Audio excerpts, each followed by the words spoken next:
chocolate has been used in Europe for about 500 years now, but it's been consumed for at least the last 3,000 to 3,500 years. Chocolate originates from South America, and it was first come across by the Europeans, firstly by Columbus, and then the conquistadors, the Spanish, when they went to South America.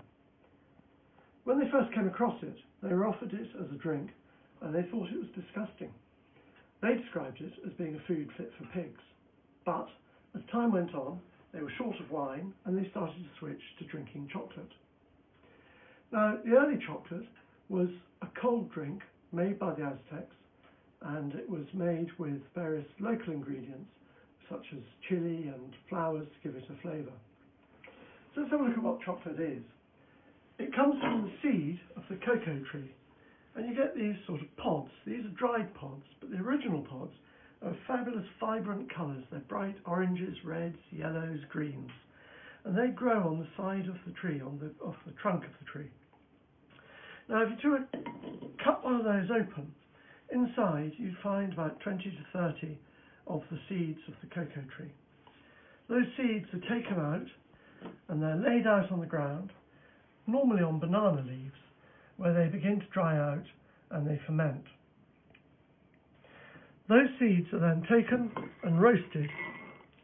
That adds to the flavour, but it also stops the fermentation process. Now we're ready to make our chocolate.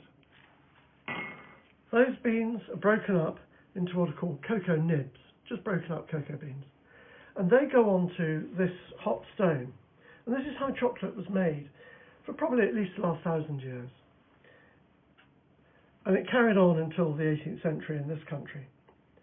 Cocoa nibs go on, and then they're ground up. And you can see that the chocolate starts to turn into this sort of semi-liquid called cocoa liquor. The stone is hot, it's got a heat underneath it, and you've got the pressure from my hands pushing down on it. And that's breaking the chocolate down, or the cocoa beans down. Once that cocoa liquor solidifies, you then can turn it into a very solid block, and that's grated to give the early hot chocolates. Chocolate was always taken as a drink up until about the 1840s. So the Spanish took on some of the flavours of the early Aztec chocolates.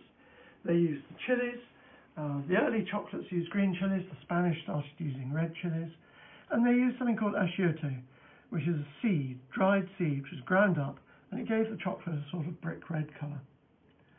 The Spanish introduced some of their own flavours. They introduced orange peel, dried orange peel.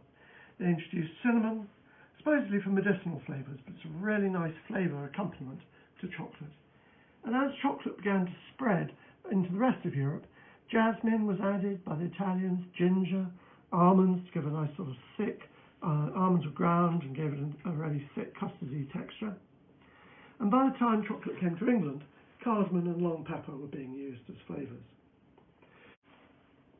Chocolate was slow to come into England. It had spread to the rest of Europe, it had gone through France and Italy particularly, but we were at war with Spain most of the time, so we were a little slow on the uptake. The earliest record of chocolate in this country is 1590, but we don't know whether it actually refers to chocolate being in this country. It might have been describing something they'd seen elsewhere in Europe. But by the 1680s, chocolate is available in the shops, and we see records of this as well. They're buying it either as processed blocks of the cocoa liquor, but also as the cocoa beans to make themselves in the house. And it's available in coffee houses. And that's where it first becomes available to the public, mainly to men. Coffee houses were the sort of offices of the past.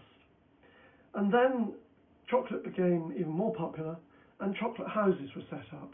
And it was a luxurious drink still at that time. Earliest chocolate into Europe, it was a gift to the King of Spain, Philip II. It's a very luxurious drink. It's still fairly luxurious by the time it's arrived in England.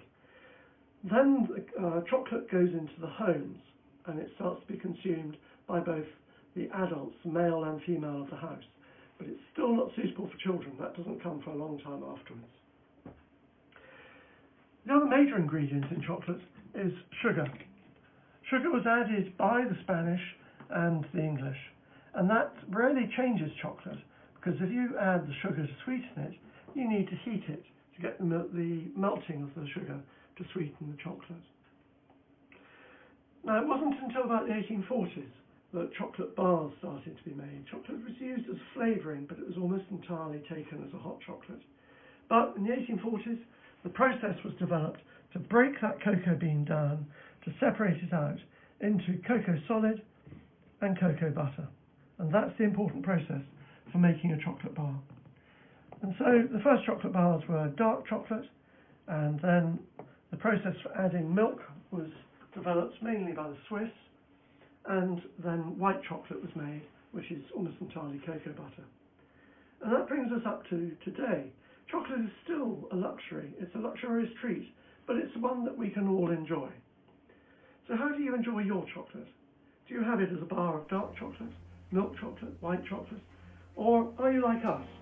We enjoy a cup of 18th century chocolate with cinnamon, cardamom and long pepper.